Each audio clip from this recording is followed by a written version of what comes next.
पिछली वीडियो में हमने बात की projectile motion, projectile trajectory of a projectile, time of flight, vertical range और हॉरिजॉन्टल रेंज के हवाले से। यानी लास्ट लेक्चर में हमने प्रोजेक्टाइल से रिलेटेड सारी की सारी टर्मिनोलॉजी डिस्कस की थी। इस लेक्चर में हम बात करेंगे acceleration, velocity and displacement of a projectile के हवाले से। यानी हम एक्सेलरेशन, वेलोसिटी और डिस्प्लेसमेंट कैलकुलेट करेंगे। तो सबसे पहले हम चलते हैं एक्सेलरेशन की तरफ के एक प्रोजेक्टाइल जो है उसकी मोशन में एक्सेलरेशन क्या होती है। हमारे पास एक बॉडी है जिसको हम थ्रो करते हैं अपवर्ड, और ये बॉडी 2 डायमेंशन में हरकत करती है, यानी बैक वक्त आगे भी जाती है और ऊपर भी उठती है। 2 डायमेंशनल मोशन है। इस मोशन के दौरान बॉडी के ऊपर सिर्फ़ और सिर्फ ग्रेविटेशनल फोर्स एक्ट करती है, और ये फोर्स जो है ये वर्टिकल डायरेक्शन में है, जबकि हॉरिजॉन्टल डायरेक्शन में कोई फोर्स नहीं लग रही। अगर लग रही है कोई फोर्स जो कि एयर रेजिस्टेंस है, लेकिन ये इंतहाई कम होती है, इस वजह से हमने एयर रेजिस्टेंस को नेगलेक्ट किया हुआ है। तो बॉडी के ऊपर जो फोर्स लग रही है वो सिर्फ़ और सिर्फ ग्रेविटेशनल फोर्स है। ये फोर्स वर्टिकल डायरेक्शन में एक्ट करती है। तो बॉडी जो है इसकी 2 किस्म की हरकतें हैं, बैक वक्त आगे जाना और ऊपर उठना। तो जो फोर्स लग रही है बॉडी पे वो कौन सी मोशन डिस्टर्ब करेगी? जो फोर्स लग रही है वो वर्टिकल डायरेक्शन में है, तो सिर्फ़ और सिर्फ वर्टिकल डायरेक्शन में जो मोशन है वो डिस्टर्ब होगी।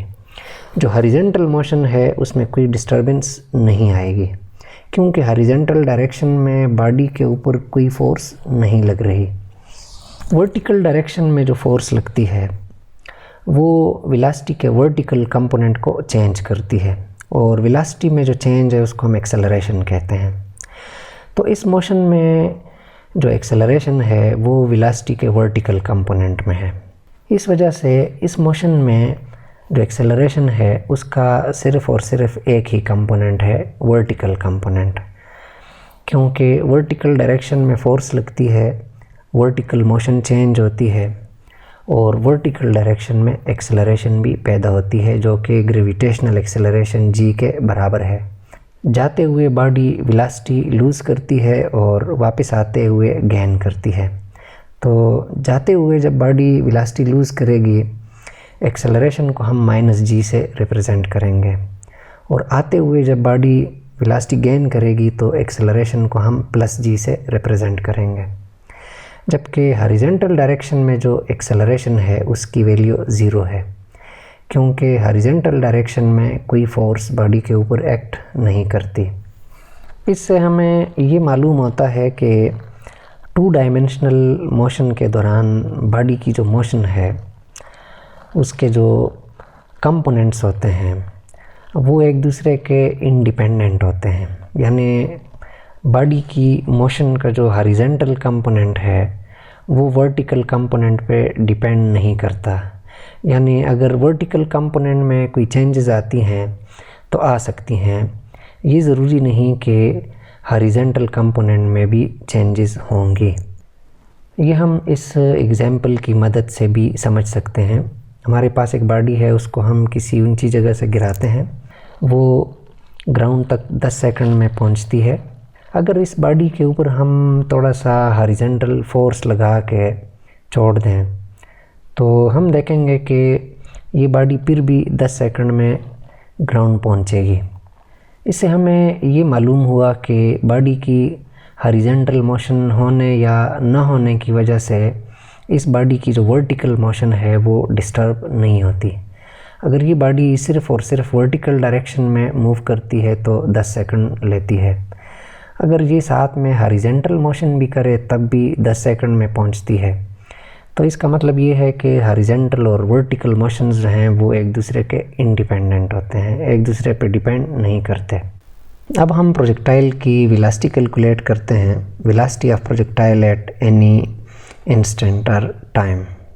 तो इसके लिए हम सपोज़ करते हैं हमारे पास एक प्रोजेक्टाइल है, इसको हम ग्राउंड से लॉन्च करते हैं और इसकी जो वेलोसिटी है वो इनिशियल वेलोसिटी है vi के इक्वल है और इसके दो कंपोनेंट्स हैं vix और viy।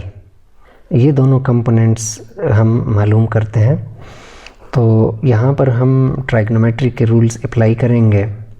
ये वाला साइड बेस है, ये परपेंडिकुलर और ये वाला हाइपोटेन्यूस। तो बेस और हाइपोटेन्यूस जो है ये इक्वल होता है cos थीटा के। तो इस तरह से vix is equal to vi cos theta के बराबर आ जाता है। और इसी तरह परपेंडिकुलर और हाइपोटेन्यूस sin थीटा के बराबर होता है। तो इससे हमें मिलता है viy is equal to vi sin theta. यहाँ पर vix जो है ये इनिशियल वेलोसिटी है अलोंग x एक्सिस और viy जो है ये इनिशियल वेलोसिटी है अलोंग y एक्सिस। तो ये दो कंपोनेंट्स हैं, ये इनिशियल वेलोसिटी के कंपोनेंट्स हैं। अब हम देखते हैं कि किसी लेटर टाइम पे यानी बाद में वेलोसिटी जो है हम सपोज़ करते हैं कि vf के इक्वल है और vf जो है इसके दो कंपोनेंट्स हैं vfx और vfy। अब हम ये दो कंपोनेंट्स कैलकुलेट करते हैं। तो इसके लिए हम यूज़ करेंगे फर्स्ट इक्वेशन ऑफ मोशन यानी vf is equal to vi plus at। तो सबसे पहले हम कैलकुलेट करते हैं फाइनल वेलोसिटी का x कंपोनेंट यानी vfx। तो ये जो vf है इसकी जगह हम पुट करेंगे vfx। इसी तरह vi जो है इसकी जगह हम पुट करेंगे vix और a की जगह पुट करेंगे ax और t की जगह t आ जाएगा। ये फर्स्ट इक्वेशन है अलोंग x एक्सिस। तो vfx जो है this is equal to vi cos theta. vi cos theta हमने लिखा है vix की जगह यहाँ से, जबकि ax जो है ये हम ऑलरेडी बात कर चुके हैं कि हॉरिजॉन्टल डायरेक्शन में फोर्स नहीं लगती और हॉरिजॉन्टल डायरेक्शन में प्रोजेक्टाइल की जो एक्सेलरेशन है वो ज़ीरो के इक्वल होती है। तो इधर जब हम ज़ीरो पुट करेंगे तो हमारे पास कुछ भी नहीं बचेगा और final velocity along x axis जो है वो इक्वल है vi cos थीटा के। अब हम कैलकुलेट करते हैं final velocity along y axis. हम इस इक्वेशन को मॉडिफाई करके लिखेंगे, f के साथ y लिखेंगे और i के साथ भी y लिखेंगे। तो ये बन जाएगा vfy is equal to viy is equal to ayt। यहाँ पर हमने हर जगह पे y लिखा है जिधर हमें ज़रूरत है। तो vfy is equal to vi sin theta. ये vi sin थीटा हमने viy की जगह यहाँ से लिखा है viy is equal to vi sin theta, जबकि प्लस की जगह माइनस एक्सेलरेशन की वजह से आया है। जब बॉडी ऊपर उठती है तो उस टाइम वेलोसिटी का जो वर्टिकल कंपोनेंट है इसमें कमी आती है। तो कमी लाने के लिए हमने यहाँ पर माइनस साइन लिखा है यानी नेगेटिव चेंज है वेलोसिटी में। और एक्सेलरेशन जो है इसके लिए हमने g लिखा है ग्रेविटेशनल एक्सेलरेशन, क्योंकि इस डायरेक्शन में ग्रेविटेशनल फोर्स लगती है जो कि एक्सेलरेशन काज करती है। तो फाइनल वेलोसिटी का जो y कंपोनेंट है वो इक्वल है vi sin theta minus gt। अब हम फाइनल वेलोसिटी की मैग्नीट्यूड और इसकी डायरेक्शन कैलकुलेट करते हैं कि इसकी मिकदार क्या है और ये किस सिमत है किसी ख़ास वक्त पे। तो इस वेलोसिटी के दो कंपोनेंट्स हैं हॉरिजॉन्टल और vertical.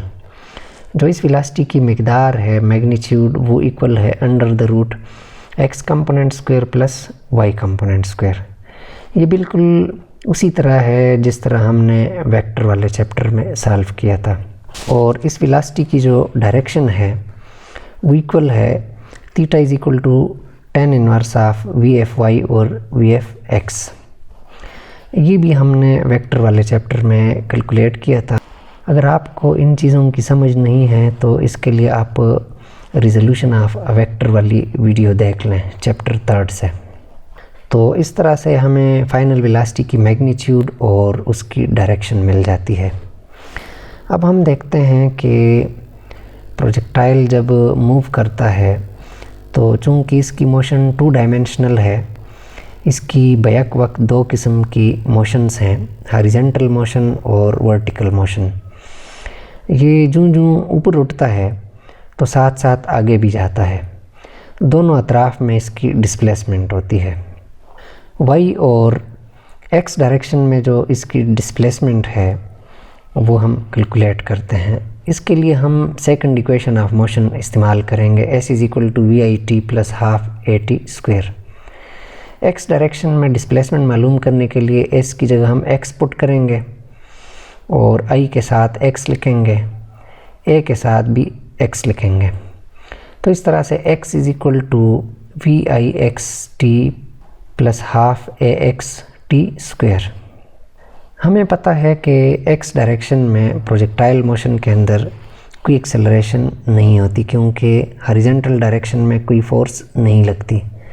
Acceleration = 0 in horizontal direction because no force act in this direction. Therefore, this term vanishes. और हमारे पास बच जाता है x = VIXT। VIX जो है ये इनिशियल वेलोसिटी का x कंपोनेंट है, जो कि हम ऑलरेडी कैलकुलेट कर चुके हैं। ये इक्वल है VI cos थीटा के, t अपनी जगह आ जाएगा। तो ये डिस्प्लेसमेंट है प्रोजेक्टाइल की अलोंग x एक्सिस, किसी भी लम्हे, जिस लम्हे हमने कैलकुलेट करनी हो डिस्प्लेसमेंट, तो वो लम्हा वो टाइम हम यहाँ पर पुट करेंगे। इसी तरह अगर हमने ये कैलकुलेट करना हो कि प्रोजेक्टाइल अपनी जगह से कितना ऊपर चला गया, कितनी हाइट पे है, तो इसके लिए हम इसी इक्वेशन को यूज़ करेंगे, सेकंड इक्वेशन को। s की जगह y पुट करेंगे और i के साथ हम y लगाएंगे और इसी तरह a के साथ भी y लिखेंगे। तो y = VIYT - half GT square. ये माइनस और g जो है ये हमने a की जगह लिखा हुआ है। जब प्रोजेक्टाइल ऊपर की तरफ जाता है तो उसकी एक्सेलरेशन नेगेटिव होती है, क्योंकि वेलोसिटी के अंदर नेगेटिव चेंज आती है, कम होती जाती है वेलोसिटी जो प्रोजेक्टाइल ऊपर जाता है। और ये जो मैक्सिमम पॉइंट है, इस पे जो ऊपर की तरफ जाना है, ये प्रोजेक्टाइल का रुक जाता है, ऊपर नहीं जाता बल्कि थोड़ी देर हॉरिजॉन्टल डायरेक्शन में मूव करता है। वर्टिकल कंपोनेंट वेलोसिटी का 0 हो जाता है और फिर प्रोजेक्टाइल नीचे आता है। तो ये इक्वेशन बन जाएगा y = VI sin theta t - half GT square.